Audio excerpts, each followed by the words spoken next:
अरमान बहुत ही सीधा साधा लड़का था। उसे किताबें पढ़ने का बहुत शौक था। वो हमेशा अपनी ही धुन में रहता था। एक दिन उसकी मुलाकात एक अर्चना नाम की लड़की से होती है। वो लड़की दिखने में बहुत ही ज़्यादा खूबसूरत थी, पर वो लड़की कौन थी, उसका बैकग्राउंड क्या है, ये अरमान को कुछ भी नहीं पता था। और अरमान ने उस लड़की के साथ उसी दिन बिना सोचे समझे दोस्ती की, क्योंकि वो लड़की ऐसी थी कि उसको देखकर कोई भी उसके साथ दोस्ती करे। समय बीतता गया। अर्चना और अरमान अभी बहुत अच्छे दोस्त बन गए थे और बहुत गहरे दोस्त। धीरे धीरे अरमान अर्चना से प्यार करने लगा था। वो अर्चना को प्रपोज करने की बहुत बार कोशिश कर चुका था, पर वो डरता था कि वो अर्चना को खो ना दे। एक दिन अरमान ने हिम्मत करके अर्चना को प्रपोज कर ही लिया। प्रपोज करने के बाद अरमान को समझ में आया कि अर्चना भी उससे बहुत प्यार करती है।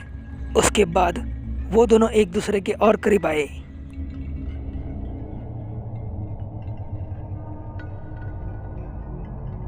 फिर एक साल बाद उन दोनों की शादी हो गई।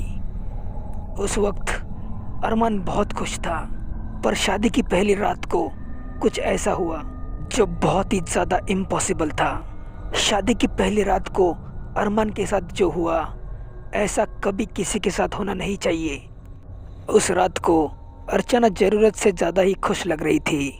उसे अरमान ने पूछा, क्या बात है, आज बहुत ही खुश लग रही हो। इसके ऊपर अर्चना हंसने लगी और कहने लगी, हाँ मैं आज बहुत ही ज़्यादा खुश हूँ, क्योंकि मुझे मुक्ति मिल गई है। फिर अरमान ने कहा, कैसी मुक्ति, मैं कुछ समझा नहीं।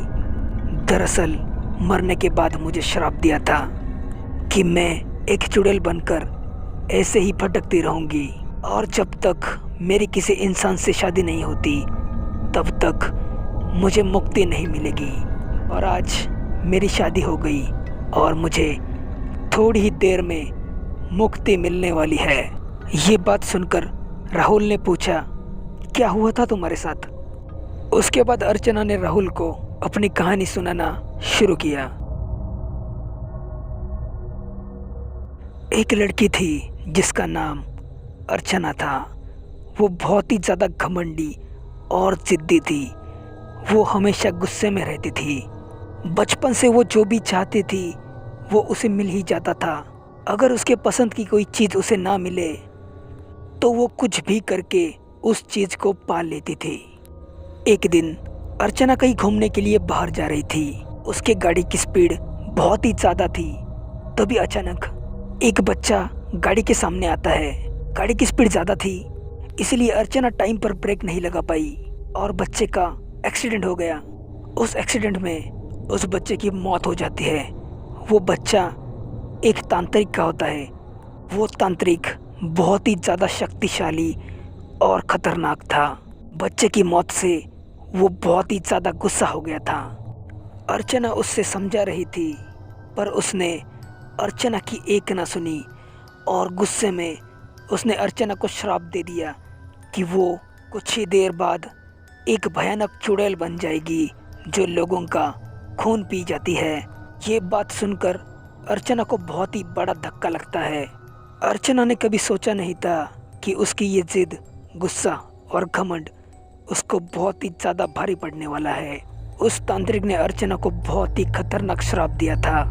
अर्चना को उसकी गलतियों का एहसास हुआ था, पर अब बहुत ज़्यादा देर हो चुकी थी। पर फिर भी अर्चना खुद को बचाने की कोशिश करने लगी।